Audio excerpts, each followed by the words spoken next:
My guy. Man. My guy. What's up, bro? Oh, man. Out here, hanging out, man. Been good. Man, What's up? What a deal. I said, what a deal. I know we'll get into it here in a bit, but dang. Dude, man, Wednesday's about to crack for the modern wrestling fan. I'm about to have to fucking figure out when I'm going to watch all this shit. Yeah, man. And I'm going to figure out how, because they're going head to head. Yeah. Head to headery. Yeah, man. I'm looking forward to this show. It's been a lot of yeah, man. We have a lot to say. It's an exciting time. Wednesday's about to crack. Cracking off Wednesdays. I'm saying, man. How are you though, player? How your spirits, man? Pretty good, man. Just the first week back to work after my 12 days off. 12 days off. I didn't do shit for like 5 of them. I mean, I literally laid in bed. Like I left the house once for 5 days. True enough, man. I'm sure it's probably kind of hard getting back to that grind after 12 days.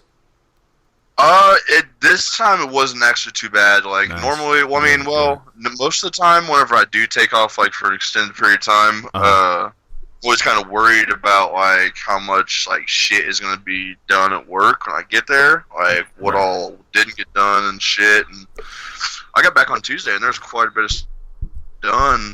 I mean, it's basically been like a regular ass week for me. Like they kept the prep work and shit like that up. So Nice. good. Okay. It's actually kind of nice to get back to it.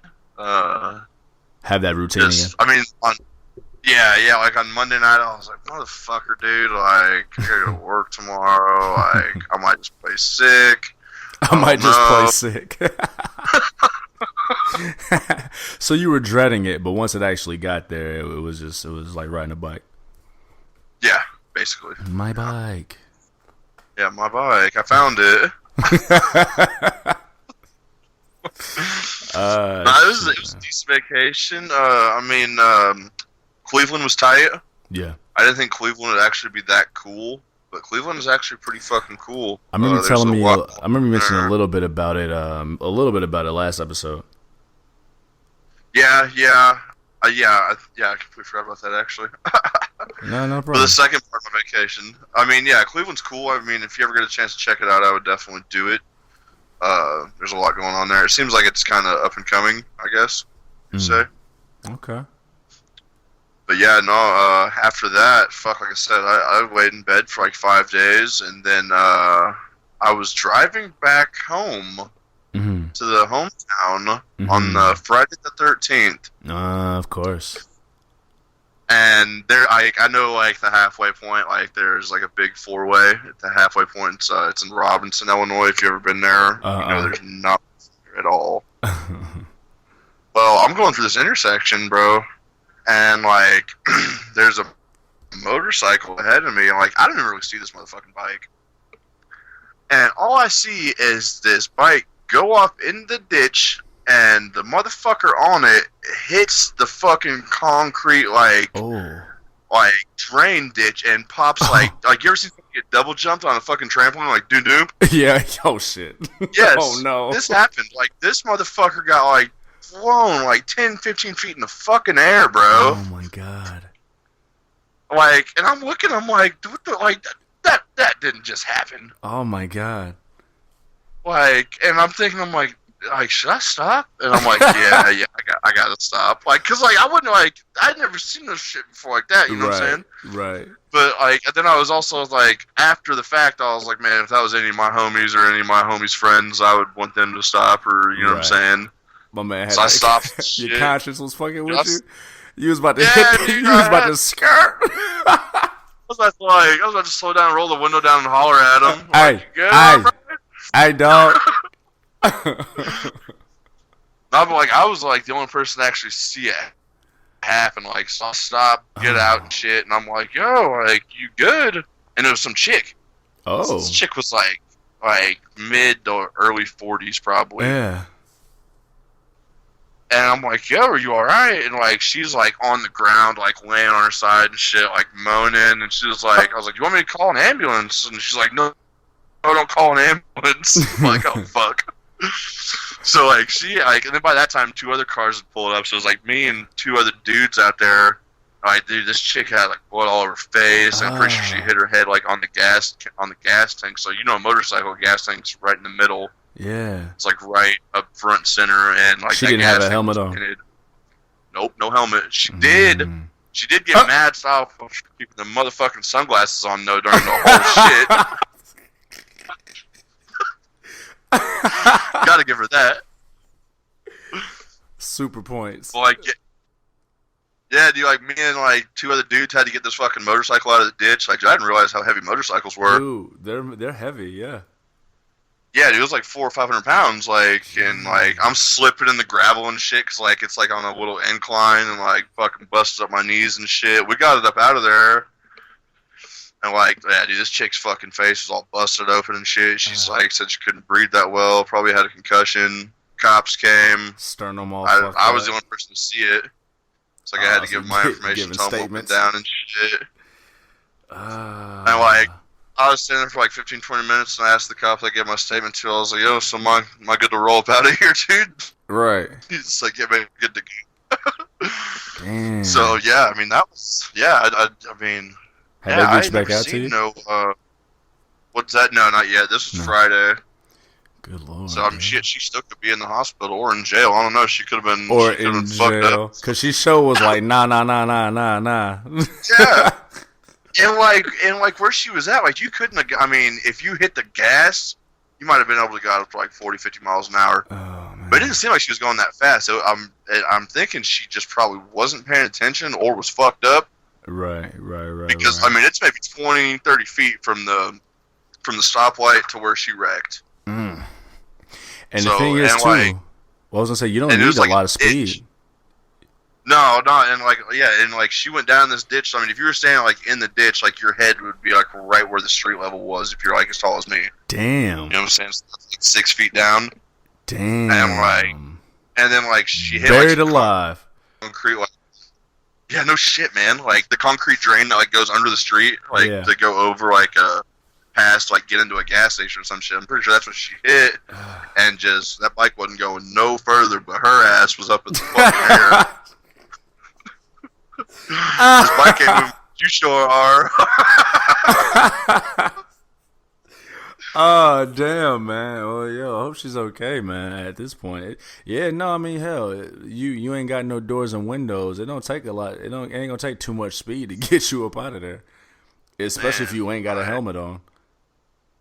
Dude, right? Like, I mean, and here in Illinois, you don't have to wear a helmet. It's not a law. But you gotta wear a fucking seatbelt. What kind of shit is that? Illinois is the worst. Dude, Illinois is the fucking worst. It's the best, but it's the fucking worst. They're gonna legalize next year. That's a whole. I think I've touched on it before. Like, legalization on the surface is cool, but like all the like people you left in jail for that shit, all the people you're leaving in jail. They're supposed to let everybody out. Nah, they're gonna let out who they're gonna let out. I hate to be so pessimistic about it, but they're gonna let out who they're gonna let out, and they're gonna keep in who they're gonna keep in. I can't. No, I guess I'll just wait to see. Yeah, well, I appreciate your optimism. But as I live in a state who now legalized, I was actually talking about it a couple days ago. Like, yeah, and I guess it was, and I don't know the logistics of it, but I guess it was like some kind of accident that it was legalized in this state. But also, like, right. But further than that, the point I was making was like, and and I'll take myself out of it because I can't. They still do random drug testing, even though it's legal here in my gig. But like, I wouldn't want to go. I don't know if I would want to buy legal weed. I mean, like, I know I've got a buddy's dad that has a medical card back home. And he's got like a book from the shop, the dispensary that has all the prices, like a menu basically. And that shit is expensive. I'm sure, yeah. Like, besides just the taxing on it, like, I'm sure, like, I can imagine within the next 5 years, and more states are legalized, like, I could totally see, like, a weed-related death from legal weed. Like, I could just... Oh, I mean, they're saying that, like, that's why they're, trying to outlaw, like, the vapes and shit, because people have been, like, getting, like, dying off of, like, THC fucking vapes. Like, you're full of shit. There's some fucking bootleg-ass vapes is what they're fucking doing. And see, I didn't know that it was the THC vapes they were dying from. I thought it was, like, just the nicotine vapes, but either way. But, I mean, by people, like, you can fill those, like, you can buy some vapes and you can, like, fill that shit up in your house. Yeah, you know? Yeah, no doubt. Yeah, I don't know, man. I don't know. We go through a lot of lengths to keep a lot of our dumb shit around. It's just, I don't know. It's who we are. But yeah, I don't know, man. I could just imagine, like, pulling up one of these dispensaries and then, you remember that K2 shit? When that was in the news of cats getting just brain dead off that. Like, I can imagine, like, you buy some legalized weed at fucking Walgreens and shit you just feel a little different. Yeah. It's like, yeah, you go to the fucking local 7-Eleven to buy, like, a fucking dub sack. Like, you're probably not gonna get the best shit. You know? Yeah, I was saying, like, I don't know. I can't imagine what they would start to put in it now that it's legal and on the shelves. And I think you notice, like, there are companies. I mean, Marlboro's trying to get in the game. I'm sure they are. I'm sure they are. And Adapter Parish. Anheuser's already in the game making fucking weed drinks. Adapter Parish. Yep, I feel him. Yeah, I feel him. But I don't know, man. And plus, it takes it away from. This is the quote I use. It takes it away from the real nigga out here trying to provide. Yeah. It takes the heart out of it. Oh yeah. Like, I don't know if I would want to. I mean, have you watched that Murder Mountain on Netflix? I think I asked you that earlier. Like, it's about people in Northern California that are growing weed, like big farms, and the option of going legal comes up and shit, and there's just the taxes and all the shit you gotta pay is just completely outrageous. See, and like, and that's what's making people still do the black market shit, you know, because there's no way of getting around. I mean, there's ways of getting around it. There's no way that you're gonna have to pay all that money just to do this shit. Right. I mean, nobody's fucking died from it yet. Like, why fuck it up? Man, I don't know, man. What a time. And one of the bullshit things here in Illinois is, it's going to be legalized, but you can't grow it. What the fuck, dog? See, like, exactly. You can only, that tells me a lot. And right there. the beginning deal was you can have 3 to 5 plants, which that would have been fine. I mean, if you know what you're doing. I mean, they always say you get like a pound per plant, so shit. Yeah, no, that tells me a lot right there. That it's legal to buy over the counter, but you can't grow it in your home. No, that tells me a lot right there. I don't know, man. Back in my day, $20 was $20. There wasn't no taxes. It was $20 all inclusive. Yeah. No $26.95. Can I scan your Walgreens card, please? Nah, homie. And see, that's another thing too that a lot of places are having trouble with, like dispensaries and shit, because banks won't take their money. Really? Yeah. Wow. So you've got to keep, like, it's cash only business. You know what I'm saying? Damn. Banks won't Banks won't bank that shit. Nope. Wow. And that probably has something. I mean, it wouldn't surprise me if that had something to do with big tobacco, alcohol companies, fucking pharmaceutical companies, and shit like that. Just another way to make it harder on the new guys, because fucking weed is gonna fucking, people are gonna stop boozing as much. I mean, I don't know for a fact, but pharmaceutical companies are gonna lose a ton of money. It's gonna change a lot of shit. Well, we've known for so long that, like, they were lying about weed in the first place, about what weed did, which is what made it illegal. I don't know if cats are familiar with that story. Just to be very brief about it, I believe his name was Harry, and it was either Henry Anslinger or Harry Anslinger. I'm going toward Harry Anslinger, but a higher up in the FDA, Food and Drug Administration, I believe. This is the 1920s. Yep. Basically, he said that like weed makes white women want to fuck black dudes, and like every Chaz and Brad was like, oh no, oh no, no. Yeah, I mean, dude, that whole movie Reefer Madness was a real thing. Like people like really thought that was like what happens if you smoke weed. Yeah, it said it made white women want to ride it, and it made Mexicans savages. And made jazz musicians make devil music. Like, dude. Yeah, dude. What in the fuck, man? The sad part about that is there's probably still people around that actually believe that shit. Dude, listen. This is going to be a generational thing because even as you legalize it, the more and more it becomes legal, there's still people who are like going to be like strongly morally against it. And not even based on the lies they were told, but the fact that it was illegal for so long. There's going to be that strong morality against it. Otherwise, they go crack a couple Budweisers. They don't understand. Yeah. No. And I mean, like, I follow some local news pages down here, and, like, I've been seeing a whole lot more that it's going to vote for, like, towns are going to vote if they can have a dispensary there, and there's so many people commenting on there. I was like, oh, my God, this is the last thing this town needs, more drugs. It's like, you shut the fuck up. More drugs. What you about, Karen? As Karen runs to the bar and plays the slots. Yeah, exactly. And has a fucking cabinet full of pills at her house. A cabinet full of legal pills, G. That's wild, man. It's you know, and that's a big thing too. Like a lot of it. I mean, America is who America is, but like and not to be like liberal versus conservative, but just the facts of it all is that the more liberal cities are the bigger cities. But the thing is, the smaller cities are a lot more indicative of what we actually are and who we've always actually been, but they also typically they're typically less informed about the nuances of this entire life. So 100% right. Yeah, so to hear, you know, Robinson, Illinois, as an example, I had never heard of Robinson until you just mentioned it. I imagine that their information. And it was funny too. We all got the same ass internet. Like we all got the same Google. You know what I'm saying? But I imagine that their reach as far as I know there are some people that still use AOL though. Oh well, yeah, I'm sure they still link. I mean, shit. Bing, Ask Jeeves, pop the disc in. I'm trying to tell you, man. Dial up, fucking. But yeah, man. Ask Jeeves, Bing, whatever you use, like it leads to the same sites with the same information. But I imagine that Robinson, Illinois' grasp on information isn't the same as Chicago's. No. You know what I mean? So sample size is real.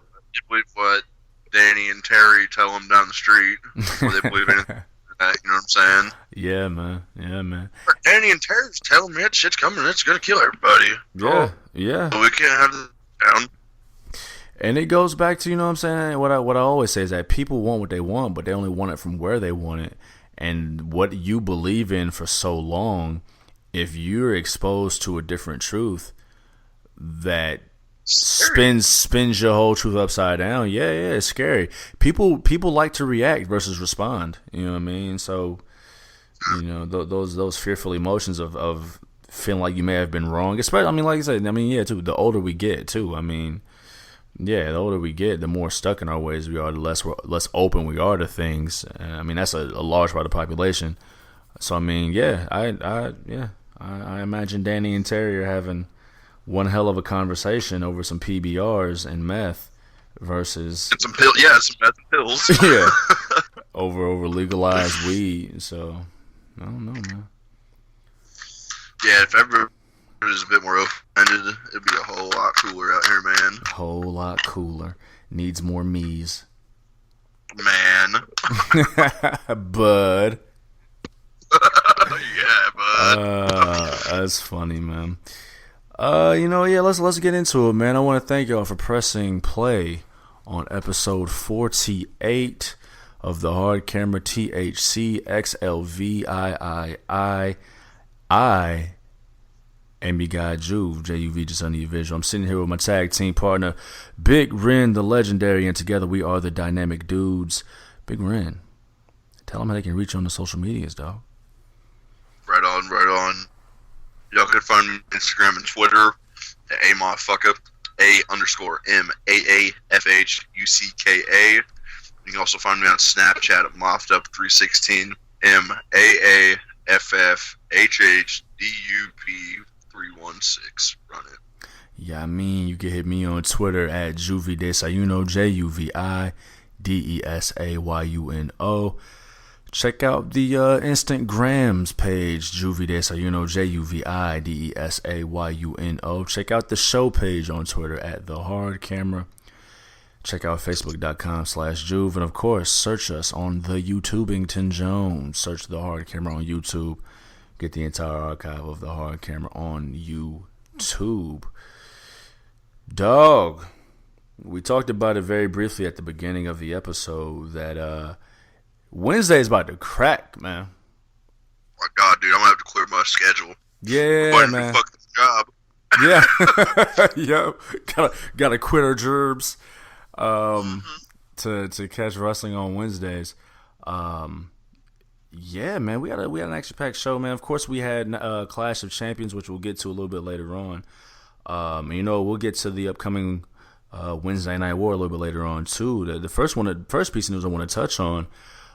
We got a little bit of AEW news that the tag team title tournament brackets have been released. Of course, we knew that the Dark Order was getting a bye by virtue of their win over the Best Friends at All Out. Of course, we knew that the Young Bucks were taking on Private Party on the very first episode of NXT, not NXT. Wow, AEW on TNT. All of these acronyms. But the brackets have been released. I want to touch on them a little bit, pause, and kind of give us some ideas as far as how we see it going. First off, of course, on episode 1, we've got the Young Bucks versus Private Party. But as it fleshes out in round 1, we've got the Lucha Brothers versus Jurassic Express, a boy and his dinosaur. And then the final first round match, we got the Best Friends versus SCU. The winner of the Best Friends SCU match faces Dark Order, and the winners of Bucks and Private Party will face the winners of Lucha Bros, Jurassic Express. Give a quick synopsis, man, of how you see this tournament going out. Maybe how you see the finals. Your thoughts overall, and even if you want to go as far as predicting who your first AEW tag champs are. It's so hard to fucking predict, just because I'm still getting used to these performers, you know, as their own. I'm trying to figure out what makes them their own still, just a little bit. I know the Young Bucks, I know SCU. I mean, I know all of them, but I'm still trying to figure out what makes them them. You know what I'm saying? Yes, sir. But dude, the first one is going to be so tough. Young Bucks versus Private Party. It's going to be amazing. I'm definitely looking forward to that.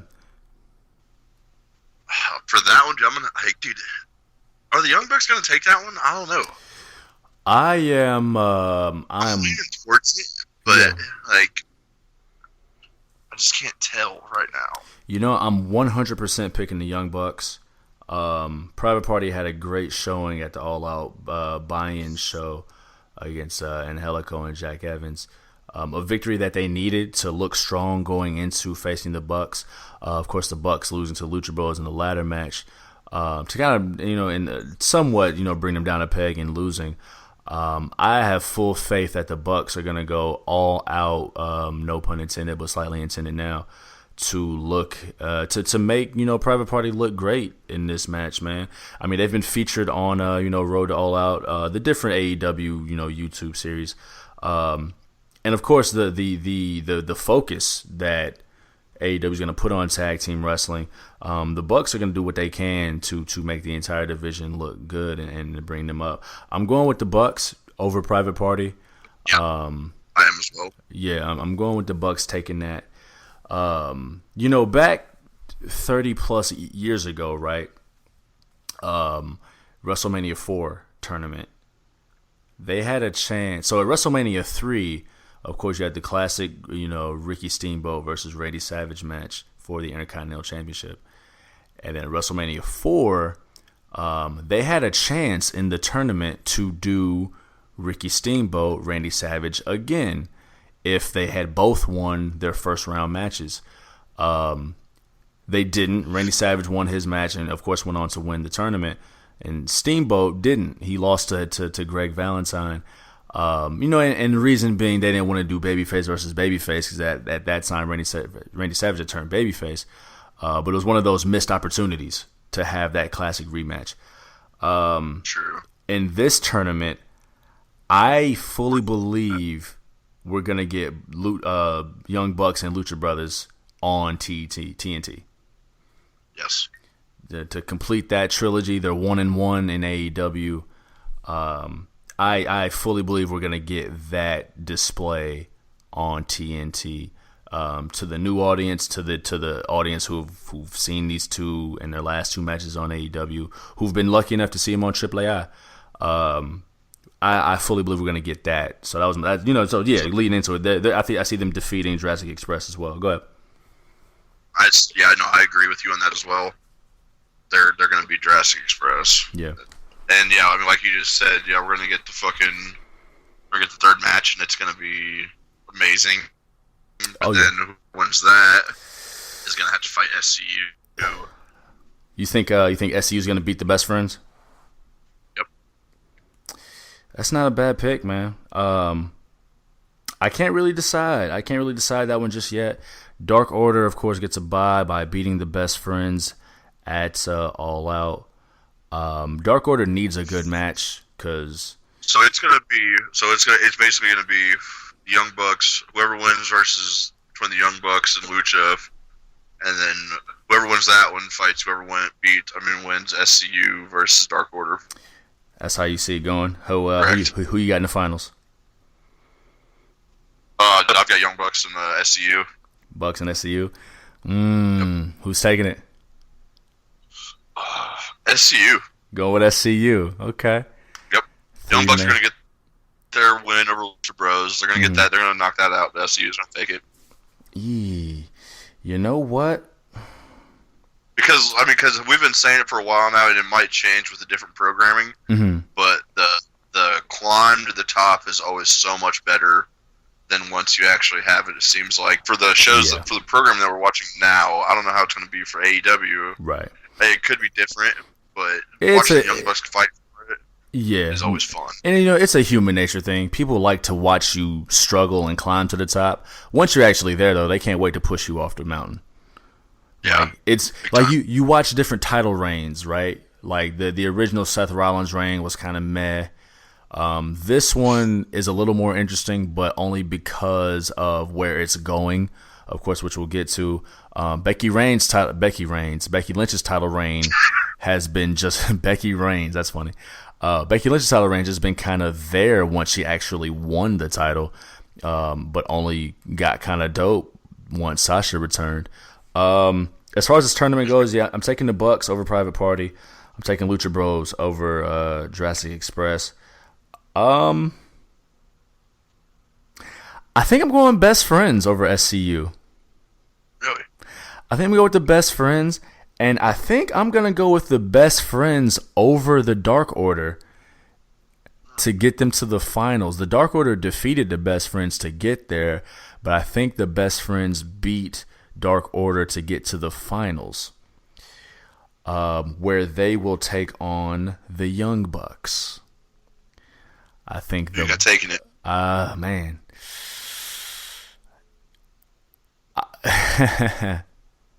I'm going with the Best Friends. Okay. As the first AEW tag champions. It's the elite, Cody, Kenny, and the Bucks. I think they have made a conscious decision, a conscious effort to not just give themselves the titles. Bingo. To where Kenny's got his gorgeous redemption story coming. We didn't get to talk about AEW on the show, but Kenny's got his redemption story that he's building to where to me, the only place that leads to is Kenny Omega, Chris Jericho 3. Where Kenny wins the title. He finally defeats Jericho.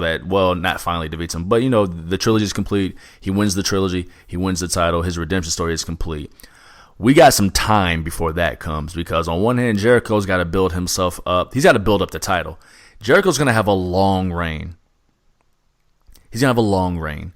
Because for one, he's Chris Jericho, so he's going to build up the title itself by it being on Chris Jericho. For two, he's a great fucking heel. He's a great heel. Yeah.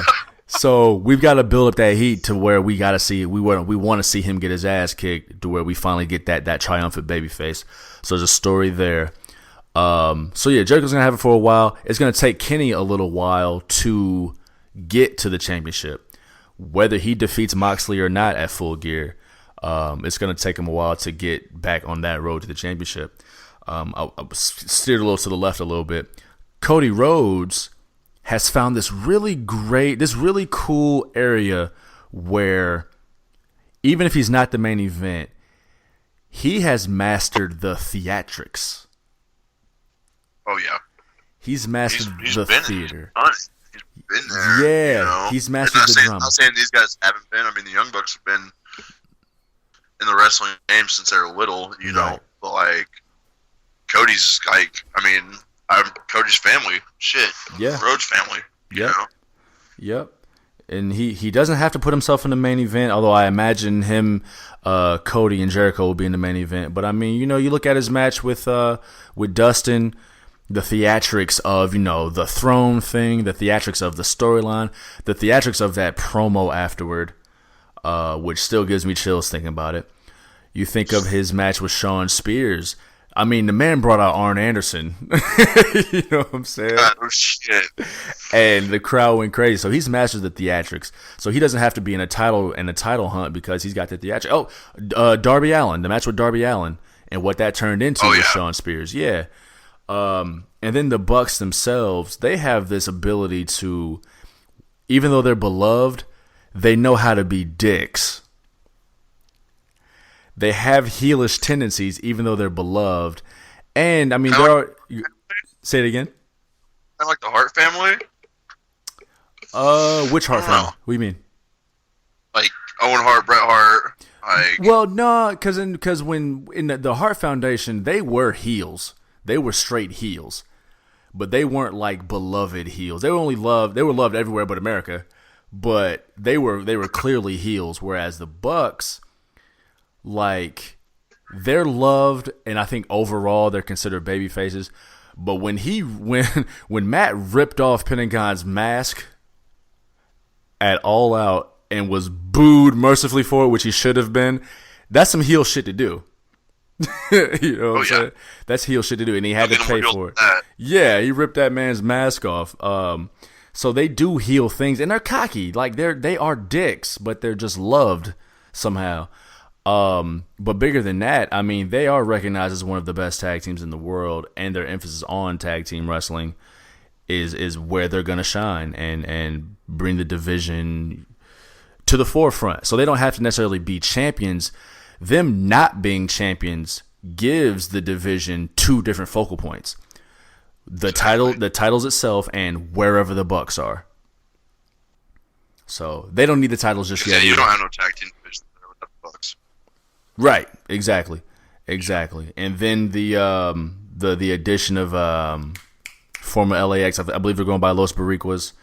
Of course, you got the Lucha Brothers. You've got the entire tag team tournament, the entire division that they're building. So you've got Angelico and Jack Evans, who turned heel on Private Party, who's not even in the tournament. So I wonder how they may factor in. If they'll factor in, they're 0-3. So this is one thing I didn't notice, and I know we didn't really talk about AEW's All Out, and I'm kind of going back to it, but I think they put like the records near the nameplates. And I didn't notice that. I think they did it. I didn't notice it until like the tag team ladder match that they had like their records near their nameplates. So I'd have to go back and check that out, see if that's something they did all night or if I just or what. But either way, to bring it back around, so you're going with SCU as the first tag champs. Correct. And I'm going with the Best Friends as the first tag champs. All right, man. Well, we will see. So the Bucks ain't winning. That's what we're The both saying. the Bucks are losing in the finals. That's how we got it. They're losing in the finals. But yeah, man, I'm excited, man. I'm definitely excited for AEW. I'm excited for Wednesdays. Speaking of Wednesdays, dog, we had the first NXT live. The first hour was on USA. The second hour was on the network. Overall, man, before we break it down, talk me through it, man, because I know you saw it. It was fresh. It was very fucking fresh, dude. Man. It seemed, I mean, like, and we watch NXT, you know, we watched NXT before it was on USA, and this just seemed a bit different. This just seemed a bit higher profile, you know, just the whole, like, the production value seemed, even the production value seemed a bit better than whatever's on the network, and I'm sure we're going to see more and more of that. But man, I mean, that was the first hour was fire, but then that second hour, whoa. No, I know what you mean. Whoa. Like they, you could tell. So they changed the stage up just a little bit. They have like the flat entranceway instead of the ramp. But also, yeah, no, you're right. The production style of it all, it didn't change the core of NXT, but it was NXT for a bigger scale. Like which they I'm used fine the with. Same arena, right? But it seemed like a whole other arena. It seemed bigger. Yeah. I know they created more space. They moved the announce team a little bit, created more space for seating. But yeah, it felt like a bigger production on the USA Network, which of course I'm sure is what they were looking for, and they succeeded. But it didn't feel forced. It didn't feel contrived. It felt natural. No. It felt more natural than any other wrestling I've watched on cable television in a while. Yeah. You know, it wasn't force-fed. It was take what you want. If you don't want some of it, you can leave it. We'll still be here later on, you know. Yeah. That intro by Triple H was awesome. Yeah, live intro, taking us right into the crowd. That was hard. That's how you start, man. That's how you start. I'm like, when are they going to put both hours on USA? That will be in 2 weeks. The reason that they're doing that, you know, when it was first announced. Yeah, well, here's the reason why though. When it was first announced, I actually thought it would be like, because they're trying to find more eyes, get more eyes to the network, which wouldn't be a bad thing. That makes perfect sense. But they, the show Suits, USA show Suits, is actually ending in 2 weeks. So they wanted to. I mean, they've had the relationship with USA for 30 years. So they work out that partnership, and let them get that other hour once Suits is done with. Which that makes sense to me. My buddy texted me, why the fuck didn't they put the second hour on there? And that's exactly what I told him. I was like, well, I'm pretty sure this is the last season of Suits. Mm-hmm. Yep. And if he was watching NXT, like it sounds like he wanted people to think he would have saw the commercials that said the final season of Suits. So who knows? But hey. That's just me being mean to your friend. I'm sorry. I'll make sure to let him know. Yeah. Tell him. Call him names for me. Call him bad names. Yeah, man. And a very good look, man. Starting out with the women of NXT. The first thing people will see of NXT on USA is Io Shirai, and of course Bianca Belair and Candice LeRae. And Mia Yim, the Fatal 4-Way for the women's, number one contendership to the women's title, man. Talk me through it, man. What'd you think? Were you expecting that? I wasn't sure what to expect, honestly, which is a good feeling. I wasn't sure what to expect. But yeah, right when her song hit, I was like, yeah, it's a good idea. I was in the middle of the local Walmart, so I wasn't even home. But I stopped there. I was in the chips aisle, grabbed some Tostitos, hint of lime, cut the check, and I just stopped. I stopped everything.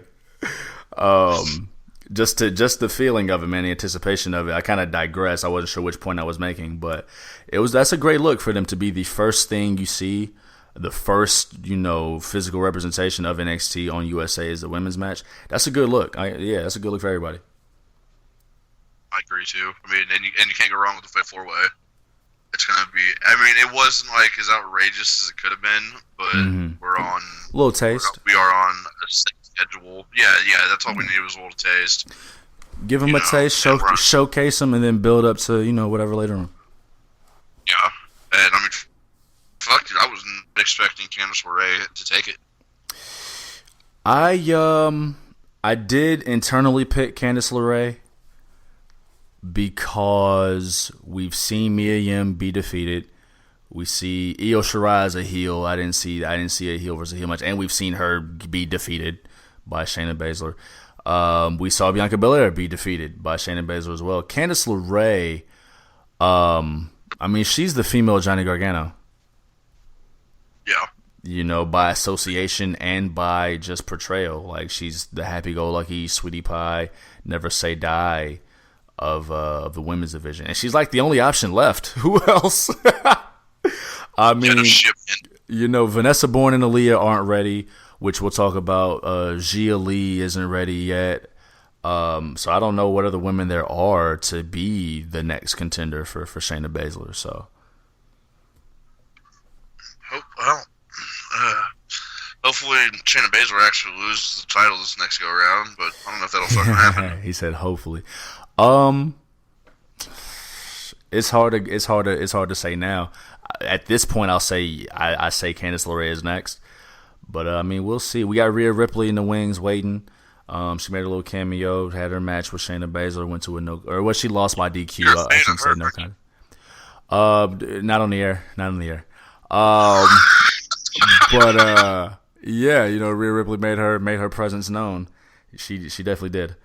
Yeah, man. But I see Candice LeRae as next. We'll see how it builds up over this next few months, man.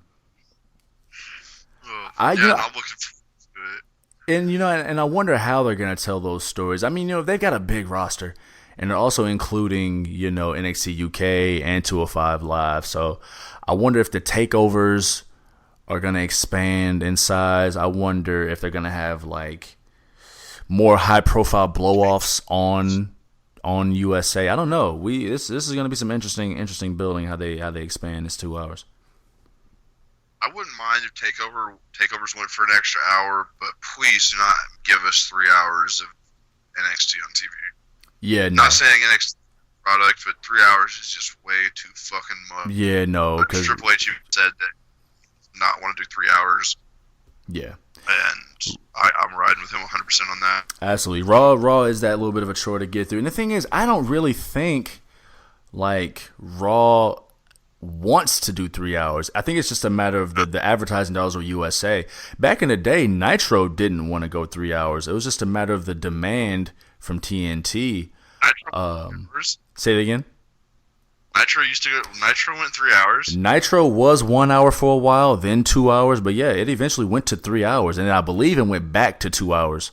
But yeah, Nitro was 3 hours for a while. You can't go back on something like that, though. Like, once you're in, I feel like, Yeah, so it's something that they didn't want to do. I don't blame them. But yeah, man. So 3 hours for a weekly show is a lot. It's a lot. We'll see how this new regime of Raw handles it, starting in the fall. I feel like a change is coming, man. I feel like a change is on the horizon as far as the main roster. Well, I shouldn't say main roster anymore. That's not fair to say. I should say Raw and SmackDown. NXT is a brand. I don't think it's that same developmental brand that people had it pegged as. So. Or Kevin Owens is supposed to be on tonight. We didn't even see Kevin. I don't think he was supposed to necessarily be on tonight. I mean, there's a rumor that he may go there, but I think that would have been, I don't want to say a bad idea. It would have overshadowed the true NXT talent. They'll probably be on the 8th. Say it again. He'll be on the 8th. The 8th. The 2nd? Well, the first, whenever they go the full 2 hours. Gotcha. Yeah, I think it's the 2nd. Yeah, so couple weeks from now. I'll be honest, I didn't get to see too much of the breakout tournament. So I am not too familiar with Cameron Grimes, but I saw a promo of his, I believe it was 2 NXTs ago, about him, being so close and him setting new goals. They didn't really see something in this Cameron Grimes guy. He got rid of homie in seconds flat. The hillbilly? Yeah. The technical savage, I believe they call him. Well, I dig him. That was the first time I've ever seen him. Yeah. It's wild. and Morrow's country boy can't survive. And I was like, oh, fuck. I love how they do make characters that speak to your heart and your sensibilities, Ren. Man, you gotta do it for everybody. For everybody. And then the big news, man, as they close out the first hour, we had the Velveteen Dream versus Roderick Strong. We have a new North American champion. The prophecy has been fulfilled. The Undisputed Era has all of the gold in NXT. Did you think it was going to happen? Yes, I did. Yeah, we had to have some big shakeup on the first night on live TV. Yep, we did. Because, going into NXT Toronto, we had them doing it then. But, for the historical purposes, for, when people go back and watch the show, you get the moment of Street Profits retaining and cementing themselves. You get Velveteen Dream winning the Triple Threat match. And then you do the title changes on NXT TV. But no, absolutely, with the USA show, it being the main event of it, there had to be a shakeup. Something big to let you know, hey, watch this show. And yeah, man, you know what? I could just feel it, man. Like we knew the prophecy was coming, man. This is the 4 Horsemen. It's the 4 Horsemen of NXT, Brody. It definitely is. I dig that so hard. I do. I definitely do. I super do. So, yeah, man. The match itself was. They know how to build to a finish, man. Oh yeah. They definitely. At the beginning of the match, kind of started off a bit slow for me. Yeah. I don't know how you felt about it, but I thought the beginning of the match was kind of slow. It just seemed kind of like it was dragging just a little bit. Like there wasn't as much energy as their previous matches we've seen, like takeovers and shit. And I know this isn't a takeover, but it is their first night on live TV. But the finisher definitely solidified how heavy duty it actually was. True enough. I liked it. I didn't have a problem with how it started. I mean, a wrestling match is a 3-act play, right? So I mean, you lay out you lay out the first act, you lay out the exposition as they call it, build to the rising action. And the thing that helped too, or I shouldn't even say it helped, it's something that I noticed, is that they timed the commercial breaks really well within the story of the match. That first commercial break, that was the end of the first chapter, the first act. That second break, when they were outside after Velveteen Dream pushed them into the stairs, that was the end of Act 2. And then we came back to the Act 3 and the climax. I mean, it made Velveteen Dream look strong. I mean, heels, he won like a heel's supposed to win, right? Velveteen Dream looks strong. Roderick Strong still looks strong because he took the fight to him. Need a little help from his boys, and here we are. The UE got it all. I'm gonna have to go back and watch it again, like put it to like those acts like you were just talking about, and just check it out. No, you're 100% right. Yeah, I liked it, man. I can't complain. Now we're at the point where, of course, we know War Games is coming, man. We got to figure out who that fourth is going to be. It's going to be the UE versus 4 people. Yeah, and I should have went a little further. So I figured, of course, the UE, the 4 Horsemen. We've got Velveteen Dream in there because he got screwed by Roderick Strong and the UE. Gotta have the Street Profits in there as the former tag team champions who lost to UE. I think I already said who I think it's going to be. I think I said this a couple shows ago. I believe we talked about a couple shows ago. I'm pretty sure we're stuck on the same guy. Keith Lee. Okay, we're not stuck on the same guy. No,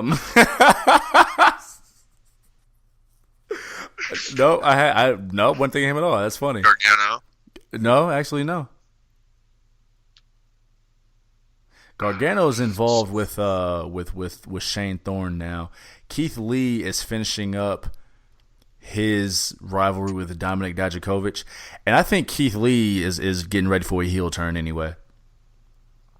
It's fine with me. There was something he looks like he'd be a brutal heel. There was something when Adam Cole defended the title against Jordan Miles.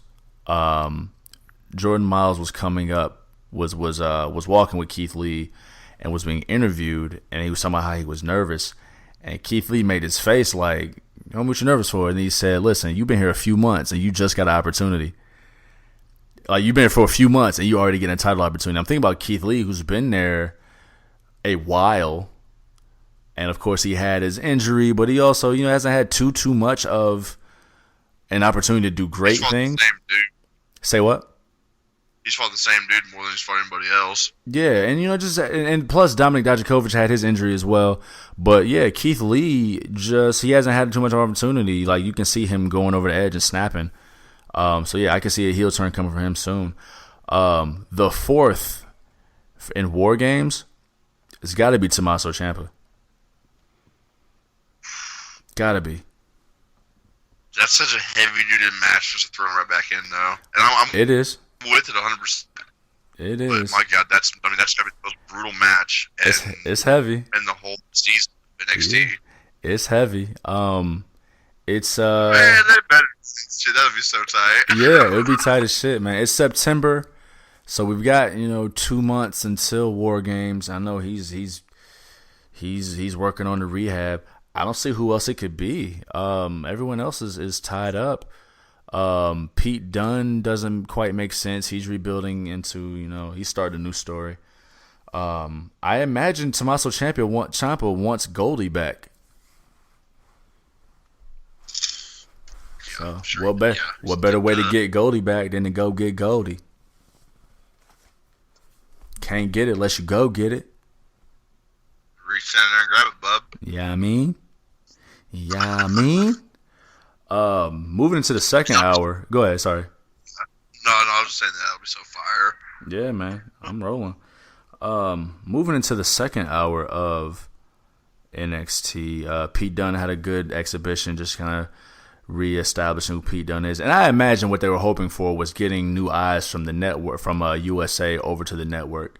So it was working out twofold for them.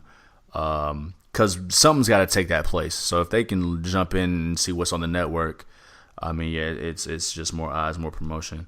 He had a great showing. Aaliyah and Gia Lee, that was rough. Yeah, it was. That was really rough. It had to happen with at least one match. It didn't. It all wasn't going to go as planned. Something had to go wrong, right? Yeah, exactly. Yeah. My only thought was, right if it didn't. Yeah, right. My only thought was like, oh man, good thing this wasn't on USA. Yeah, you're correct. Because that was rough, man. Of course, listen, man, you fuck with them ropes, shit could happen. You know what I'm saying? But also, it looked like Aaliyah was just like she was thrown off right after it. Like, it just after that everything went downhill. Say it again. Fucked up the whole it just fucked up the whole flow of the match. Yeah. They seemed a little shook afterward. And I mean, I haven't really seen too much of either of them, but that's shit. I'm the one sitting here in the chair drinking whiskey, talking shit about them, you know what I'm saying? So I can't really say much, but that's one of the things that hopefully they do work on, is trying to just get back in that flow as soon as you can after a fuck up. Yeah. You know what I mean? True enough. Act like it didn't happen. You know what I mean? Exactly. Yeah, I feel you, man. That takes us to the main event of the evening of the second hour of NXT. That street fight went to never ended. Yeah, it's still going on. It's still fighting through the hallways of Full Sail as we speak. Matt Riddle and Killian Dane going to a no contest. That's fine with me. I get why they did it, but talk me through it. Oh yeah, no, I mean, like, it was fucking mayhem. I mean, like, everybody came out. Like the whole lot. I mean, when they used to say the locker room cleared. Oh yeah, the locker room. Yep. Fucking cleared.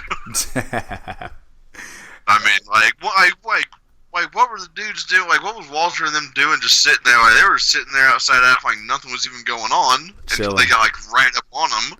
Yep. Then it's like, oh, you want to invade my space? Okay, you just want to invade my space? Okay. Yeah. Yeah, man, a good way to get everybody on TV, let people know what there is out here. You know what I'm saying? What there is to offer. Killian ripped that fucking kendo stick from that little girl's hand. That is funny. That dude's fucking tight. Killian Dan is fucking insane. You know, I'm not mad at him getting this new lease on life, man. With the NXT brand, and same for Alexander Wolf, man, joining Imperium and standing alongside the UK champion. That's a good look, man. That's a real good look. But yeah, no, a good way to get everybody on TV to show the roster, let them know we offer a whole little bit of everything. I think it was actually a perfect way to end the show. Yeah. It was fucking pure mayhem. I mean, it was bedlam. If this is what's gonna be the product, I'm 100% fine with it. Yep, and then building more will eventually we'll get a definitive end to Riddle and Killian Dane, so it extends that feud. Maybe so it gives them ideas. Maybe a lumberjack match, maybe a cage match, maybe whatever. But we got match at War Games. Say it again. Match at War Games. You think they can extend it another 2 months? I mean, we don't have any other. I mean, this dude, that's takeover worthy match. Yeah, the way they building it. Yeah, I think so. I hear you. And I mean, 2 months. That's only. I mean, that's eight. That's basically a week long of shows. But well, I mean, they got the 2 hours now too, so they gotta expand. They gotta build upon it an hour per week. So 16 hours of television. Yeah, they can. They could tell 2 stories in that time. You know what I mean? I think that. So I don't know, man. It's an exciting time for NXT. I could not leave NXT without exclaiming and proclaiming the man of the hour is back. When I tell you I hollered at my television, when I tell you I screamed, when I tell you I yelled out loud, when I saw Lio Rush in the locker room, he's back. Him and Oni Lorcan put on a match. They won it. They put on a match. I don't think we report on this, but yeah, they're bringing NXT UK and 205 Live into the fold to expand the overall NXT brand, and especially, at least I want to say, especially the UK Championship and the Cruiserweight Championship, it being a number 1 contender match for the Cruiserweight Championship. Listen, man, listen. Rush Hive, we here. Leo Hive, we here. I came to collect, okay? I'm rolling. I'm with it. Did you have any idea that he was going to be on tonight? None.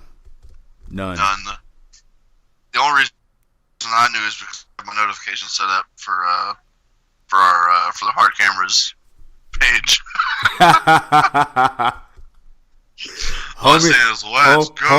Homie was happy. Rush Hive, we here. It's just, it's been 6 months, all the rumors, all the dumb shit. Like, that's a, yeah, all the rumors about it. They kept it from underneath us. Yeah, man. I'm with it, man. And he showed his ass against Oni Lorcan. They put on a hell of a match. Lio Rush is the new number 1 contender for the Cruiserweight Championship. Yeah, man. I'm with it, man. I came to collect.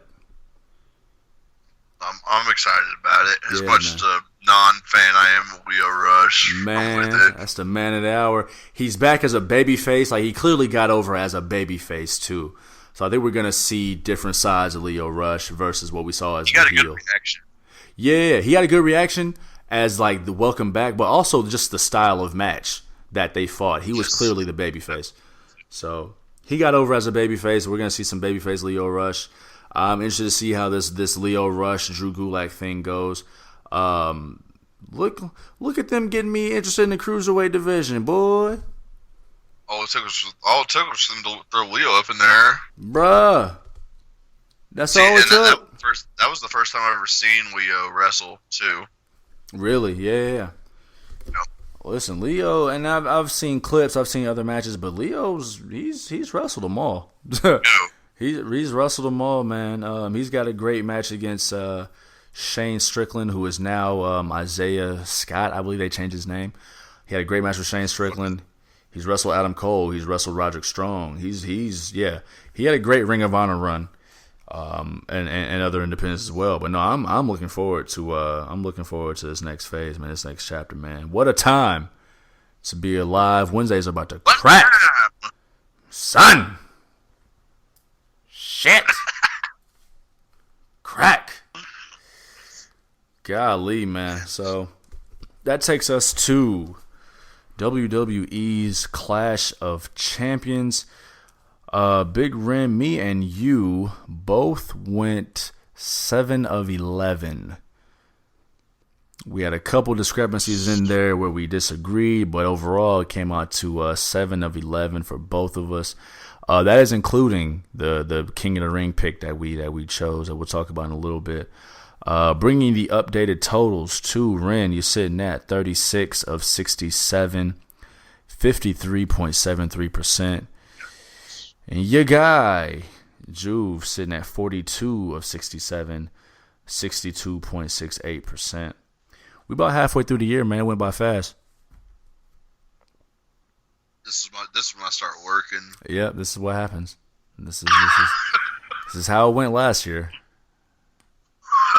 This is how it went last year. What do you think about the pay-per-view overall before we break it down?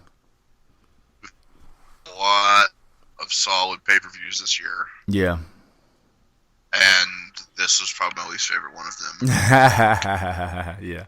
Not saying it was bad, but like it just wasn't as good as the previous pay-per-views of the year so far. I hear you. Okay. And I mean, like we were saying on last week's show, I mean, Clash of Champions, it's basically a filler show. It's a filler pay-per-view. It's kind of been like that for some years now. Yeah. And I mean, it's pretty surprised. I think I heard why they put the U.S. title on the kickoff show. That was actually decided on during, like, after the show had actually started. Really? Yeah. I did not know that. Vince wanted to bury Cedric Alexander. I've seen that news. Yeah. His reasoning was, well, it wasn't specifically his reasoning, but it was somebody else's. But Vince tends to forget things. And if you're not over in 4 weeks, you're forgot about. Yeah, I saw that news. I like to stay away from news and rumors when we do this. But the thing is, too, I mean, on Madison, the Madison Square Garden show ended with a beer bash with Cedric Alexander. Yeah. I know. So, I mean, like, if they thought highly enough of him 6 days before that, like, it's weird for a 6-day turnaround, you know. That's kind of weird to me. But yeah, I saw that news. I like to hesitate on jumping and diving into the news and rumors like that, especially considering the return of Lio Rush. Say it again. I was just stating it. Yeah, no, I understand. It's out there. I don't know if any of our viewers have seen it or read it. You know, but it's out there. And that's another reason why I kind of like to stay away from it too, especially if listeners haven't heard that. But like, yeah, you know, it the 6-day turnaround of like, yeah, he was just in the ring doing a beer bash with Steve Austin.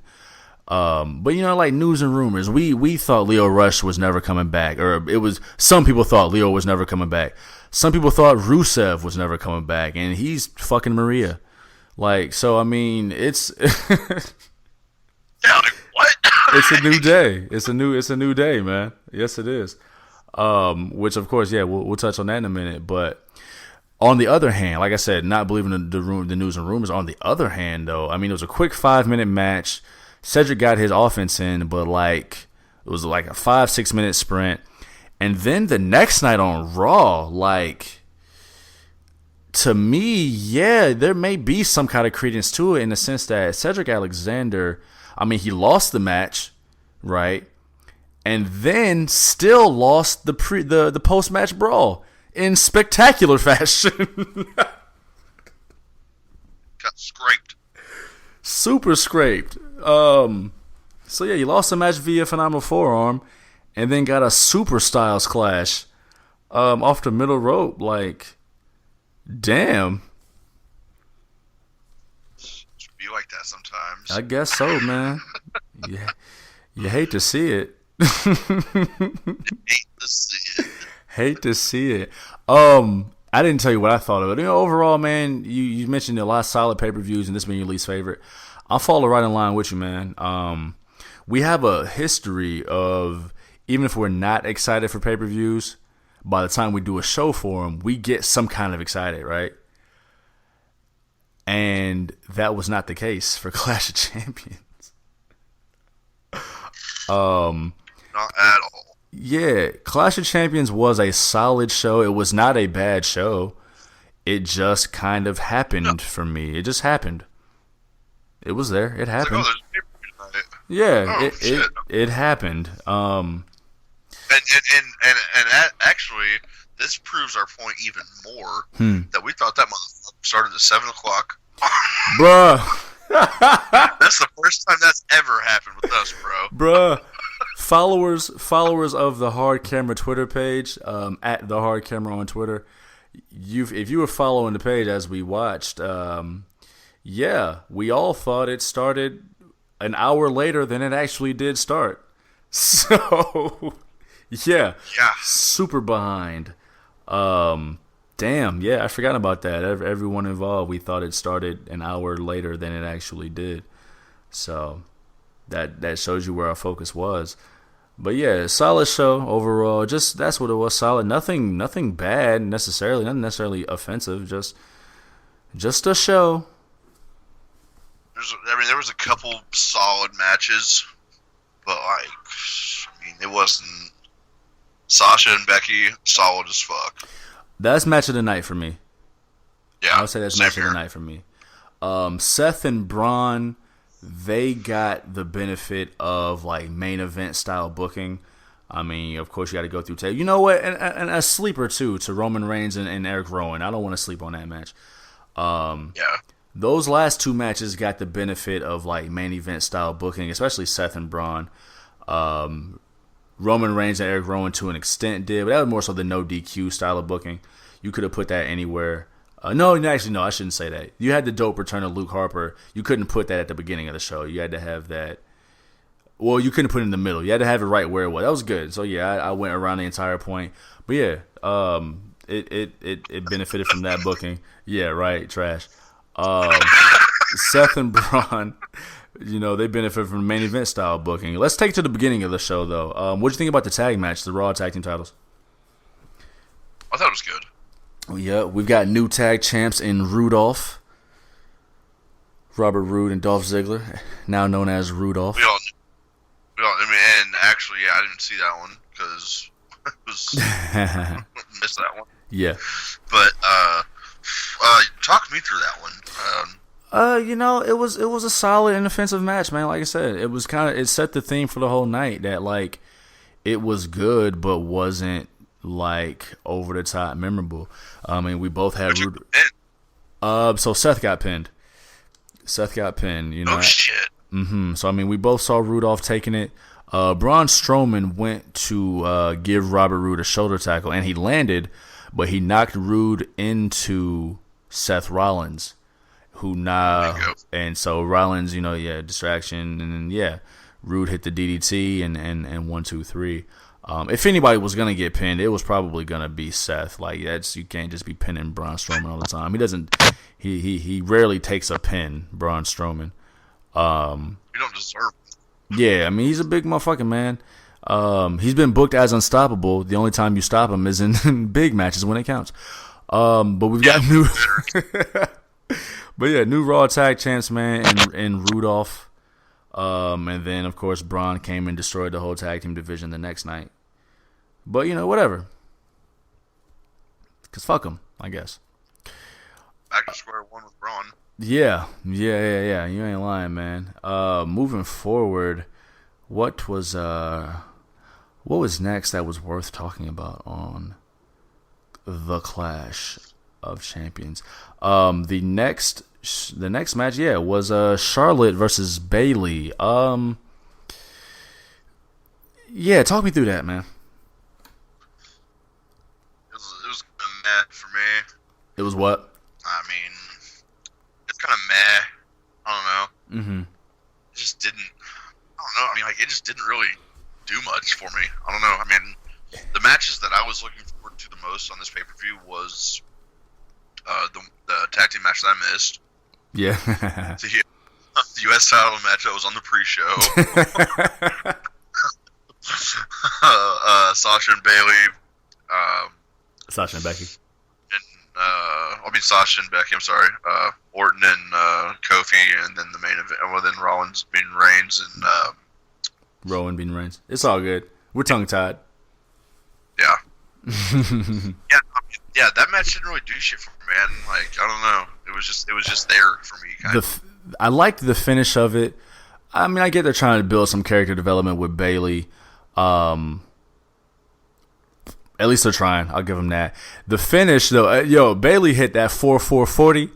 Got up out of there, boy. Yeah, she ran. Got up out of there. It's kind of like, I thought that was kind of strange. She just ran up out of there. I thought it was kind of funny. I thought it was kind of funny. It was kind of a Flair-esque victory over a Flair. I mean, she undid the turnbuckle, lured Charlotte into it and got the victory. They could have done more with the match. It was only like 4 minutes, right? Yeah. So that's what I'm saying. Yeah, I think that's where the meh comes in because it kind of just happened. We've seen Charlotte go through a lot. So for that to be the finish, I get the art of surprise, but I mean it was 4 minutes. Do something, You could do a lot in 4 minutes. And they didn't. Yeah, that's exactly. Moving forward, man, we got new SmackDown Tag Team Champs as well. The Revival over the New Day. A bit of a surprise, only in the sense that we both called New Day. But I mean, it made sense. The New Day reign anyway just seemed out of nowhere to me in the first place. So yeah. So we've been there, done that, and no diss to the New Day. I mean, I used to not be a fan of the New Day, and then you turned me on to the New Day more, and I love the New Day now. I hear you. But I don't think we needed it again, or at least we didn't need it this time. Yeah. My only problem was how they won, like how they were booked to win. It was fine that they won, but how they did it just kind of left a sour taste in my mouth of how they booked the New Day with that. I mean, you hit Shadow Machine on Big E outside. He sells it like for 6 minutes. You hit Shadow Machine on Xavier Woods, and then tap him out. Like, I get they wanted to hurt New Day, but I think the booking hurt New Day more than the Revival did. Overkill. It just made them look incompetent. It made them look weak to me. Yeah, I mean, like, y'all have been here before. Like, what the fuck's going on? Yeah. Like, did you guys get to eat your burritos or your pancakes today? I'm trying to tell you, man. Like, that whole hearty breakfast, they must have missed out on the whole thing. Yeah, they fucked up. Yeah, man. Alexa and Nikki, they retained the women's tag titles. That match just kind of happened. It wasn't bad, but it just happened. Not a lot to add there. Miz and Nakamura, up until that point, for me at least, up until their match, it was kind of match of the night-ish. And even then, it wasn't, it was solid. It was just solid. It was cool. They put Sami Zayn in the Leo Rush spot of the annoying heel manager on the microphone during the match. with a neck brace. With a neck brace, yeah. Just kind of, that's kind of where we are with this whole show. Like, it was cool. It happened. It's just like it was there. Yeah. Like not I'm like, oh shit, like that's there. It's just like, oh, that was there. Yeah, it was there. You know what I mean? Yeah, a solid first defense for Shinsuke Nakamura. Miz did what he could, even though he's the worst babyface ever. He is the worst, but I mean, he did what he could to put over Shinsuke as a credible threat. But yeah, Kinshasa, man. Say what? Does Miz go from here? Dude, hopefully heel and on SmackDown. Like the Miz and Maurice, the TV show? The Miz and Maurice TV show? That's going to stay on USA, right? I mean, yeah, they've got... Yes. Yeah. Fucking Real World Reunion coming up anytime soon. I don't know. Right. Give some time off or something. True enough, man. We gotta figure this out with Mike. You gotta figure this shit out, man. Yeah, man, because you're right. This is a tough time for your boy, man. This babyface run has been kind of flat. Miz is just so much better as a heel. Just so much better as a heel, man. Yeah, shoot him over to SmackDown. Let him use that USA fame, having a show, and let him give SmackDown some to rub too. I'm sure we'll talk a little bit about SmackDown and Raw here once we get done talking about Clash. Yeah. That's... But no, moving forward, man, this is where the night kind of picked up. It was a high spot of the night. Like we said, it was our match of the night. Sasha Banks wins by DQ over Becky Lynch. There's a tweet here. I'm looking at the hard camera page. Like, Corey Graves. So back in the day, like, no matter what side of the fence Hulk Hogan was on, when Hulk Hogan was a babyface, Bobby Heenan hated him. When Hulk Hogan turned and went to the NWO, Heenan was like, see, motherfuckers, I was right, and still hated. You know what I'm saying? Like, Corey Graves, hate. Corey Graves is Sasha Banks' Bobby Heenan. Like, when she was a babyface, Corey was hating. Like, oh, Sasha's selfish. She's all about her. And now that Sasha's a heel, Corey's like, listen, motherfuckers, I told y'all. I've been told y'all. hate. Corey Graves is king. He is, man. Corey Graves got it, man. He's got it. Yeah, man. Best. That was my match of the night as far as the pure standout goes. Talk me through it. What'd you think? Dude, it was just hard. Like, that was like one of the hardest hitting matches of the night. Yeah. And they both, Becky and Sasha both just did very, very well. Yeah. In that match, like, it was just hard hitting. Like that match was like, oh shit, this one's happening now. Like, and it wasn't like, oh, this one's happening now. But like, you know what I mean? Like, I mean, it was just the hardest hitting match of the night. They succeeded, and they fucking, every move hit, every punch landed. It was just a no bullshit. Let's fuck each other up, and we're here. We know we're both here. True enough, and it was what Sasha needed. She needed match of the night. Her coming back. It's her first high profile match. Easy for me to say. Since all night, ain't weird. Dude, Clash of Champions got us tongue tied. Her first high profile match since coming back. It was a showcase she needed. I believe they had like the weakest referee ever. Yeah. Like ever. I thought that dude had his eyes closed for most of the match. Listen, man.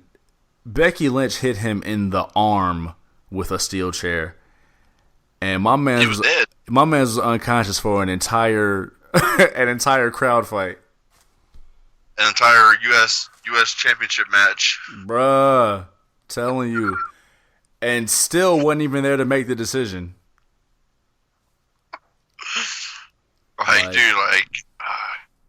He's getting paid to sleep. I'm telling you. When the man is swinging chairs, like, you better duck, man. My man's got hit in the arm and gave it up. Gave it on up. But as me and you both kind of figured it would go to, looks like we getting Becky versus Sasha in the cell, doggy. It's gonna be gnarly. Has Becky's never been in the cell, has she? She has not. Well, you know what they say. You always remember your first time. Change it. It'll. We ain't seen Jeff Hardy since. Yes. It'll change you. You know what they'll say. I'm glad you remembered that. Holy shit, man! That's what I did. It'll change you. Bringing it back like 20 episodes ago. That's a deep cut for the long-time listeners of the Hard Camera. It'll change you. It'll change, man. It'll change you, man. And you know, Sasha, her and Charlotte, of course, the only women who've been involved. So this will be Sasha's second cell match in the second women's cell match ever. This is a feud too. Like, this is a viable feud that deserves it. I can see it going past the cell. Yeah. Yeah, why not? I mean, I'm not mad. This is what I mean. I know there's a lot of women in the women's division, but these two have proven time and time again that they can fucking go, and they will go until they can't go anymore. Yeah. So why turn it off? I'm not mad. I mean, plus, no matter who wins, I mean, who's left besides Nia Jax? So we talked about that already. And of course, you got your options. I know Charlotte still is looking for a match with Bayley. I really hope they're not making Charlotte a true babyface. It looks like that's where they're going. It's no fun. No, it's no fun. Flares are heels.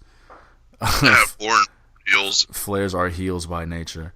And you know, like I said, Sasha could always turn on Bayley and say she was using her, and Bayley was naive and stupid. So I mean, there's definitely options that they can go no matter who wins this Hell in a Cell match. Say it again. That switches. What if what switches? Bayley turns on Sasha. It wouldn't work for me. I don't think it would work for me either. I mean, I just thought about it, but it wouldn't work for me. Sasha needs this heel run. Bayley's still like a fake heel, but yeah, she's a Johnny Gargano heel. Like, he was heel for a few months, but he wasn't really a heel. No? No, fuck no. Because like whenever Carmelo came out this past week, I was like, what are you doing? Yeah. Like, what are you doing? Like, you're a fucking fake heel. So. No, I feel you, man. I feel you. But no, Becky, damn, what did this show do to us? Sasha needs this heel run. I think she's going to rock with this heel run for a while to reestablish herself. So I see that sticking around for a while. But no, match of the night. The finish, I don't have a problem with the finish, the DQ ending. I have a problem with that weak-ass referee selling that chair shot like he did for so long. Super Cell. Yeah. Super Cell. Yeah. Moving forward, man, Kofi Mania still running wild. Kofi Kingston defeated Randall Keith. I got to give it to them that this was hard to choose. We both had. Well, I had a struggle choosing. I did pick Kofi. You picked Randall Keith, but the way it was built, it was kudos to them for masking, where they were going. Of course, I was saying like this has to end with Kofi on top, whether it's at Clash, whether it's if they go to the cell, it has to end with Kofi vanquishing that foe, which he did. I think he made that clear on social media the following day. Yeah, he said, I don't want to hear nothing. Yeah. Which, I mean, that doesn't necessarily mean that Randy's done with him. I mean, yeah, you're right. I mean, he should be. I mean, they lost the 6th man on Tuesday as well. Before we jump into the next chapter for Kofi, what'd you think of the match? I thought it was good. I thought it was fun. I mean, It was definitely better than the last outing we had with the two of them. Mm-hmm. And I feel like the crowd. I feel like we all got what we wanted out of it. You know what I'm saying? Even though that I picked Randy Orton. Yeah. I feel like we all got the closing finisher that we all deserved with their feud. The satisfaction of Kofi overcoming that 10-year demon. No, that makes perfect sense. That's the way it had to go. Otherwise, Kofi looked completely ineffective to me if he didn't beat Randy Orton at the end of the story. So, does Randy Orton have the greatest finisher of all time? It's up there. Yeah. Would you put anything above it? What would you put above it? I mean, just gonna be a fucking. You gonna be a mark? A mark for man, Stone Cold. You don't ever call me no mark. Ain't nothing wrong with being a mark for somebody. You a mark for the Stone Cold Stunner? Stunner, dude. I think I don't even necessarily know if it's just for like the stunner itself, but just like the whole like building up to the stunner, like the kick, the fingers. You know, like I don't know. It's just the way it got over in the late '90s to early 2000s. No, I feel you. It might have even been like how people split too, the stunner. Yeah. You know, like that's another part of like I mean that is part of everybody's finisher move. How the other person sells it.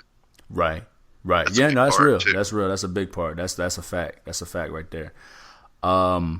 I'm going with the RKO though. It's off the top of my head, but I mean, you can do the RKO anywhere. You can do it anywhere. It's got a T-shirt out of nowhere. It transcended wrestling. Like it's in pop culture now. Like you don't have to lead with a kick to get an RKO. Yeah. You know? Well, and even that, like, yeah, the ease of the move, right? Within the wrestling realm, the ease of the move. The reaction from the crowd whenever he hits it, like you could know that like he's about to hit it, like somebody hit a springboard something and you know he's gonna hit it, and it still pops the crowd every time, right? It still pops like you didn't even know it was gonna pop, but you knew it was gonna pop. It still hits. Yeah, like you didn't even know it was going. Exactly, and that's within the wrestling realm. But I mean, like we had kids doing Stone Cold Stunners back in the day when we were in like elementary school and shit like that. But man, I'm so glad I'm not a little kid now. Oh, bruh, RKO'd out of nowhere on the out of nowhere. Grounds. Yeah, I'm telling you, it's a problem out here. And the thing is too, like, yeah, like I said, it transcended wrestling in the sense that there were vines. Like there are videos. There's like the RKO out of nowhere challenge type thing. You know what I mean? Cats are just doing RKOs. We got RKO'd. Yeah, like students are being charged with assault for RKOing teachers and principals. Like I thought DHS was wild. Shit. Like golly, man. So. I would, yeah. If I had to choose, man, I would go. I'd go with that, man. That's number 2 for me. Number 2, the stunner ranks up high, man. I think the fact that it didn't transcend pop culture the same way, like the RKO is. But we didn't have social media like we did back then, though. I mean, no, you're right. You're right. The thing is, though, Steve Austin transcended transcended pro wrestling, but not the stunner. If that makes sense. Oh, it does. Yeah. Like, you know, Steve Austin was on Celebrity Deathmatch. He was on Nash Bridges. He's Nash Bridges. That was the only episode of Nash Bridges I watched was when Stone Cold. I think I actually recorded it on VHS just to watch Stone Cold. I was so out. I'm trying to tell you. Stone Cold's the man. Right. You know what I'm saying? So, yeah, he transcended, but I'm not sure his finishing move did. Whereas, yeah, like we said, RKO, man, you could catch RKO compilation videos of random cats doing RKOs in different situations. So, yeah, I'm going with Randall Keith. I think some of the best ones were just like off like the docks, like unsuspecting people getting RKO'd off a dock. Like some of the best ones I've seen. Yo, man, I'm telling you, we had 2 matches left, man. Eric Rowan defeating Roman Reigns, and we got a return, man, surprise return. We did not call this at all. Like, we did not see this coming at all. No, that's the best part about it. Speaking of rumors and innuendo, we thought we wouldn't see Luke Harper for a while. And he popped right up. Yeah, man, them dirt sheets, man. That's why they're called dirt sheets. But go ahead. Yeah, but I mean, like, I still think those are fun though, just because I mean, like, it gets you thinking something else, and when it doesn't happen, something else cooler happens. Like, oh fuck yeah! I think the reason why it annoys me. If that makes sense. I think the reason why it annoys me is because what I studied in school, as far as journalism and integrity in it, and speaking more than just the dirt sheets, just the way people journalize now. It's all about clickbait. It's all about reactions. It's all about just saying some shit without having any integrity to it. So to hear, the stuff they said about Leo, whatever it was or wasn't true, which we don't know, to hear the stuff they said about Rusev, which we don't know, the stuff about Luke Harper, which we don't know, they all pop back up on our screens within a matter of 4 days. You know what I mean? I've heard about Luke Harper in the past 3 months than I have since after this pay-per-view. Yeah, well, which makes sense. I'm just a naturally skeptical guy about believing people saying anything. Like there's certain sources and opinions I believe in and can stick to, but yeah, for the most part, man, especially in this business. Not that I'm in this business, but especially in this business, people just be talking, man. Yeah. People just be talking. I agree with you, but I mean, I do like the rumors and shit. Just because it's just like, oh, I didn't think about it like that. Maybe that could happen. Sure. Could be cool if that happened, but if it doesn't, and then something completely different happens, like, oh fuck yeah, I feel you. Wasn't expecting, I think I would rather. I think what it comes down to for me is that I would rather speculate about the stuff in between the ropes versus speculating about somebody's personal life outside of the ropes. No, I agree with that. I'd rather not speculate on if these people are going to be on my screen anymore, because that's their personal lives. I don't know what Leo Rush went through over the last 6 months. He's been releasing music, include some really personal music, so I can tell he's going through a personal thing. So I wouldn't want to speculate over his last 6 months and his standing in a company like that. Luke Harper. And the thing is, too, this is the only thing they love, or at least one of their first loves, right? And so to have it taken from you in any kind of controversial form and having millions of people talk about it, it's got to make you feel some certain way. It's going to make me feel a way, yeah. And so, what segueing there, we didn't talk about it during the Sasha Becky match, but I watched that Chronicle, WWE Chronicle of Sasha Banks. And what she was going through with her hiatus. Another name where they speculated about what she was doing at WrestleMania and how they tried to paint her as a person. It's completely different. Completely different. She was in Paige's last match, and I didn't know this was a thing, but she was in Paige's last match where Paige suffered that final career-ending injury.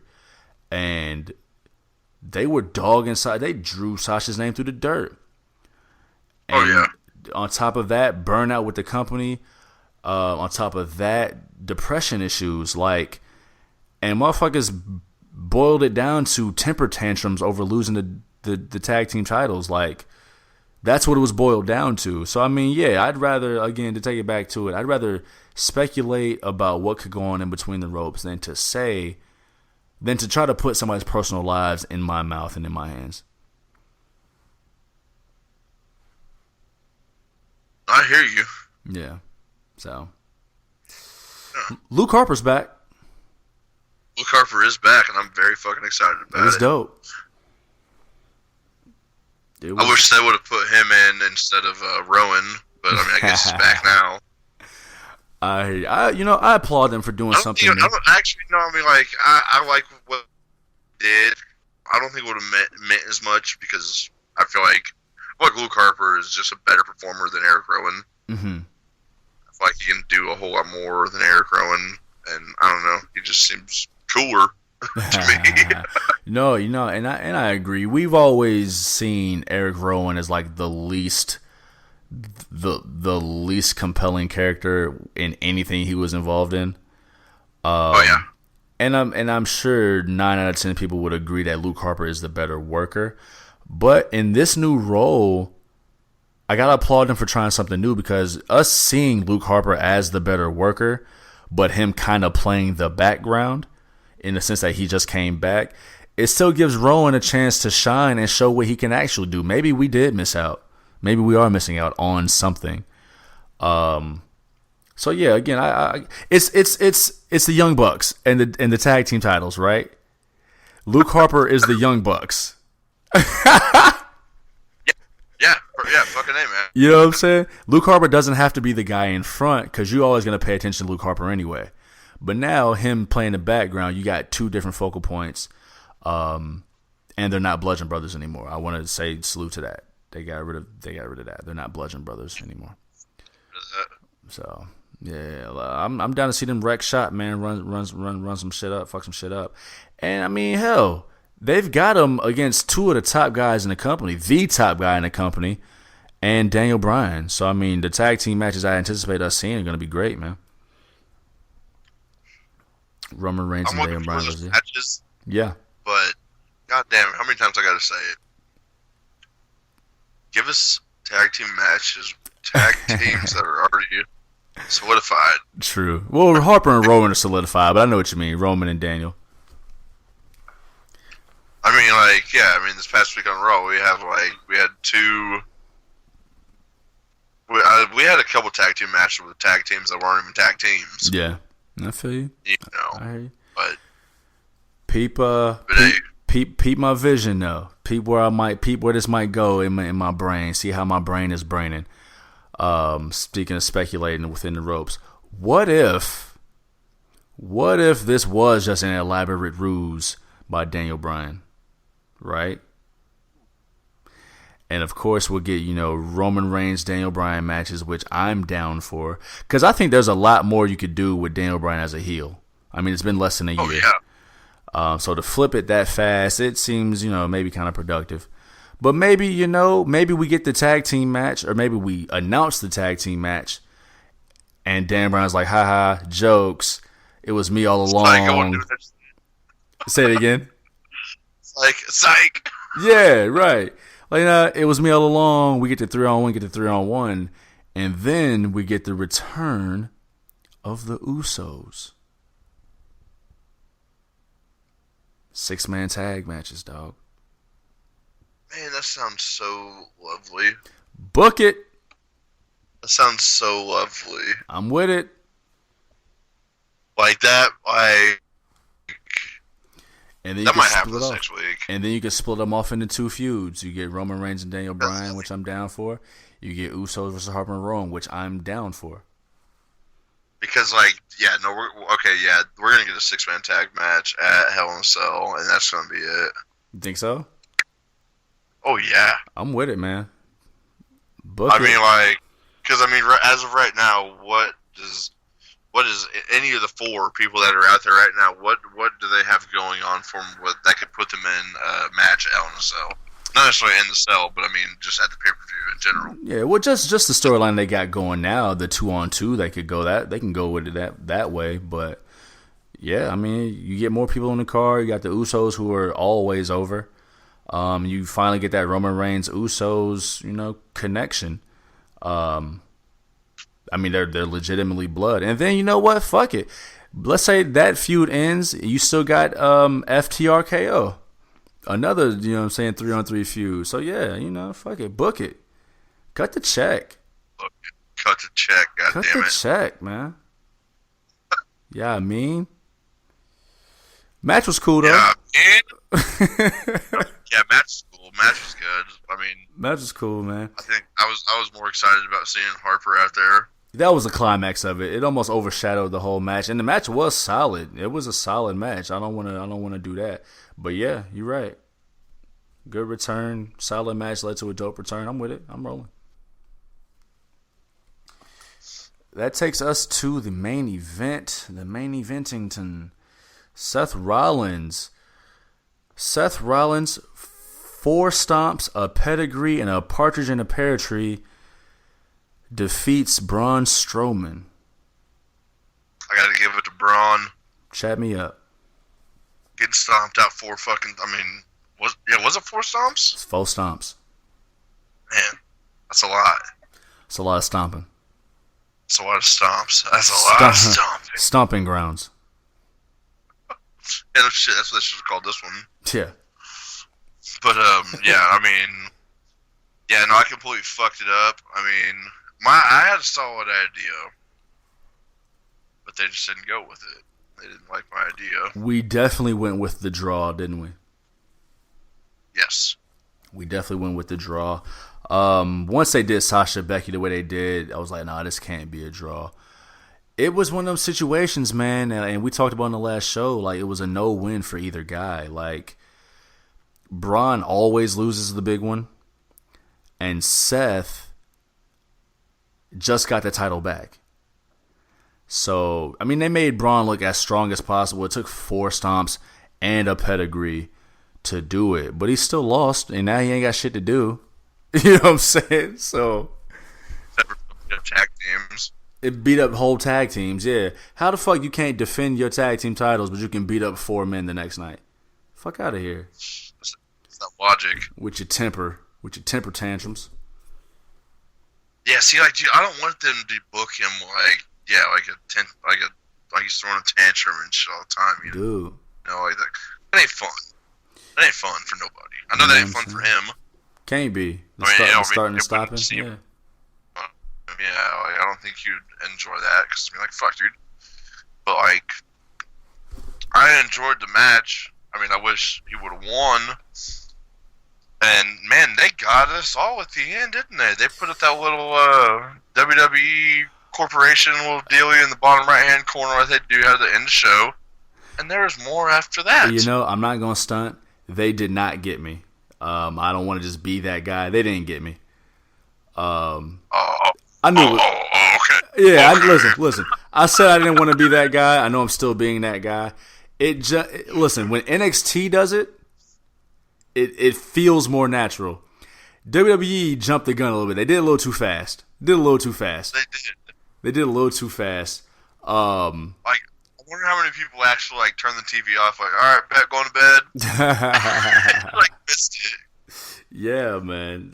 They didn't get me, but we got the return of the Fiend. He hit Sister Abigail on Seth and gave him the mandible claw. A quick shout to the next night where he took out Kane. That over the shoulder shot of when he arrived, that was gorgeous. Nice. What a shot. What a camera angle. That was gorgeous. Like, that was some perfect horror movie shit right there. You've been saying they ought to do that for a little while now. They're bringing back a fucking old school superstar. What Fiend get at him? Specifically Stone Cold and Undertaker. He should have murked them both. Yeah. Oh, and yeah, I mean, he murked Kane. He did murk Kane. He did. But think of that echelon, right? He took out Mick Foley, I mean, who's broken down. He took out Kurt Angle, who's broken down. He took out Kane, who's Kane. Had he taken out the 2 top guys like that, he'd be even more over than he is. The Fiend is super over.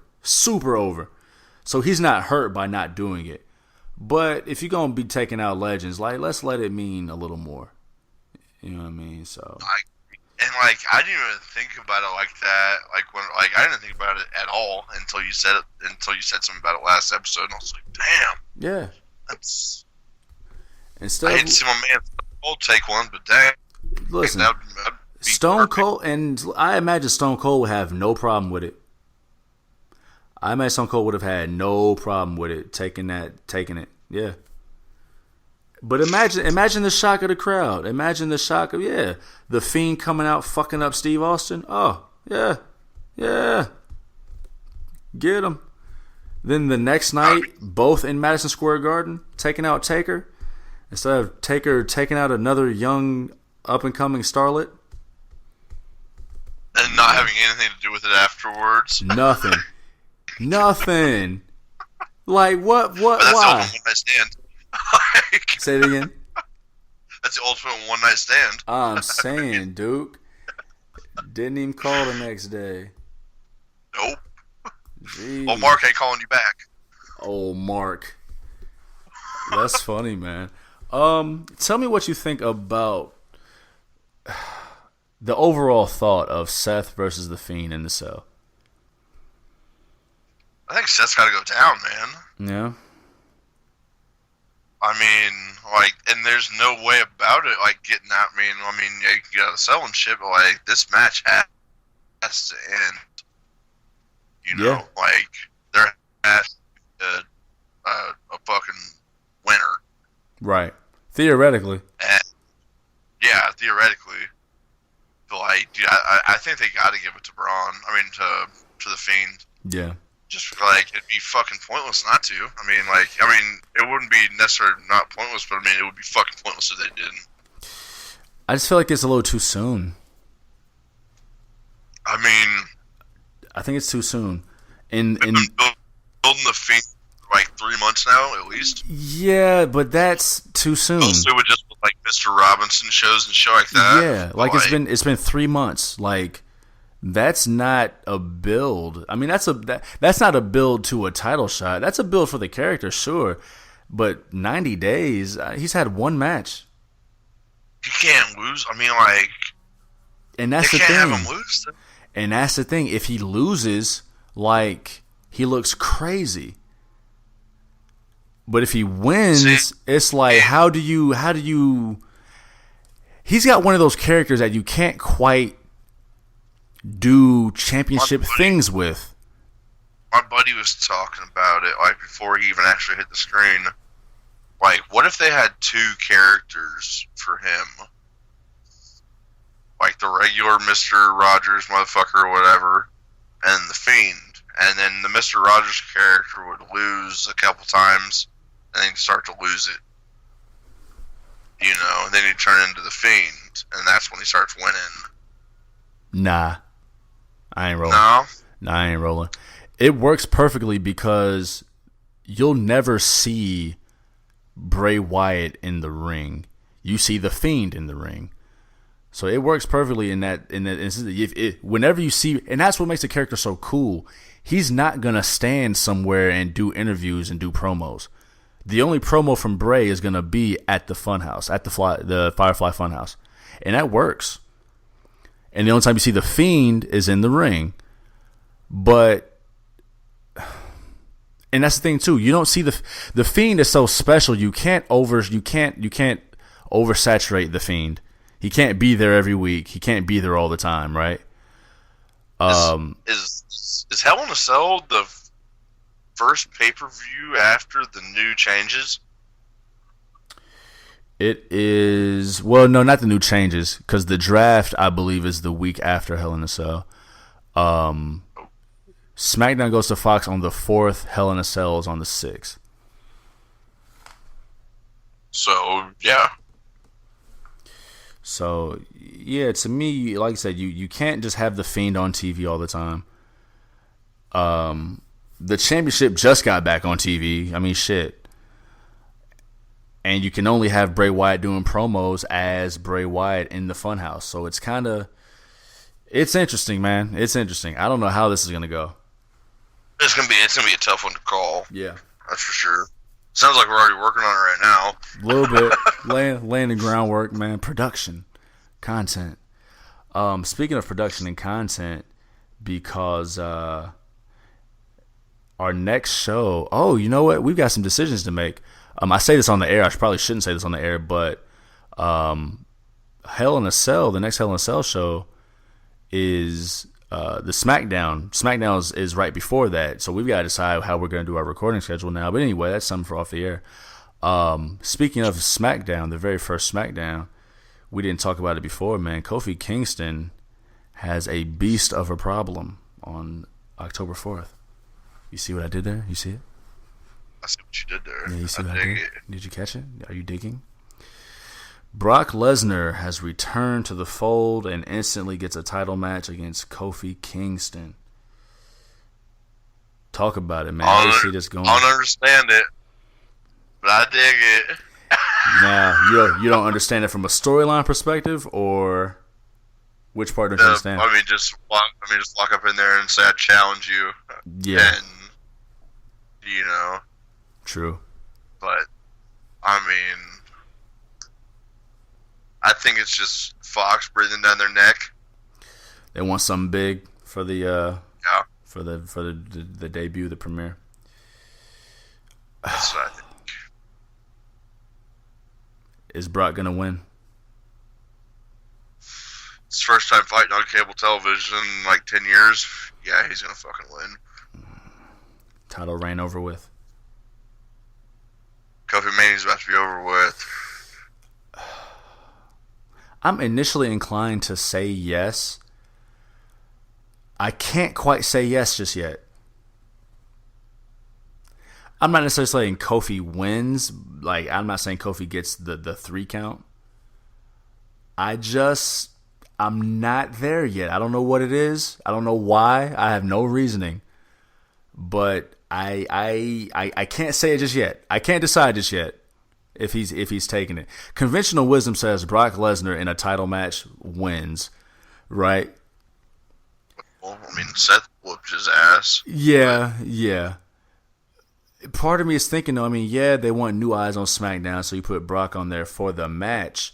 But you get eyes on the match. It doesn't necessarily mean you have to pull the trigger. Maybe you can have a feud between Brock and Kofi, and it leads somewhere else. Maybe this is just part 1.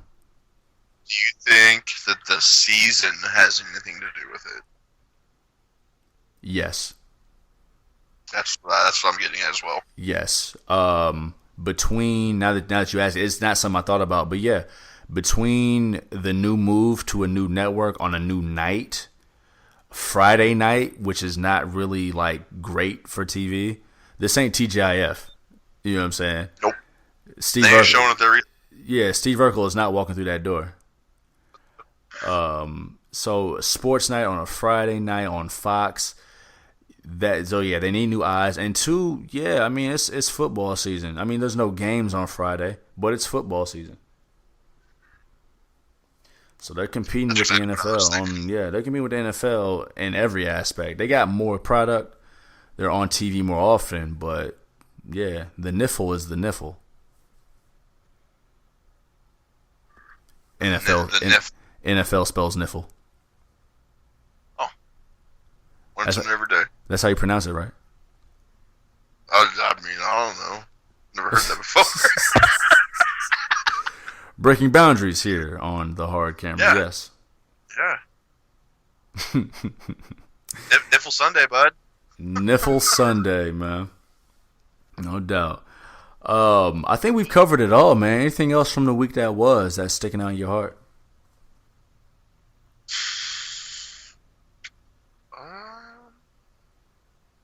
I'm looking forward to seeing how things change a bit. Yep. Once SmackDown does move to Friday, shit like that, and I don't know. I mean, I heard Paul Heyman was running the show on Raw this past Monday. Yeah. Which was it was a decent show. It wasn't. There wasn't anything bad about it. I don't think. I feel bad for Mike Kanellis. Yeah, he's got to live with that for 18 years. Not necessarily a bad segment, but I felt bad for him. Like the guy playing the character. He's probably all right with it, but damn, dude. Dude. You know, people asking him about that. Like, what's up, bro? Bruh, right. Did your chick get ravished by the ravishing Russian or whatever? Caught a quick beat. He so shit. He got that news. He got a quick beat from Ricochet. Got a super beat from Rusev, and then got called a cuck live on television from Corey Graves. Like, that's a hard pill to swallow. Yeah, man. Like, where you go from here? To the therapist? Yeah. To the couch. To the couch. Holy shit, man. But yeah, man, it was a real solid week that was. We've got a lot to talk about, man. You know, I didn't think about the idea of Brock and Kofi happening 2 days before Hell in a Cell, which means there'd be no WWE title match announced for Hell in a Cell, I imagine. So that's a thought there. But, you know, again, we had a great week that was. AEW's gearing up in 2 weeks. NXT is not playing with y'all. They put on a hell of a show tonight. WWE looks like change is gonna come October. So yeah, I'm with it, man. I'm with it, man. We're gonna get our fall fashion on as far as wrestling goes. It's about to be a good time. Goddamn right. I'm looking forward to flannel weather. No doubt. No doubt. Big Ren, man. Let them know they can reach you on the social medias, dog. You got it, man. You guys can find me on Twitter and Instagram at @motherfucker, _MAAFHUCKA.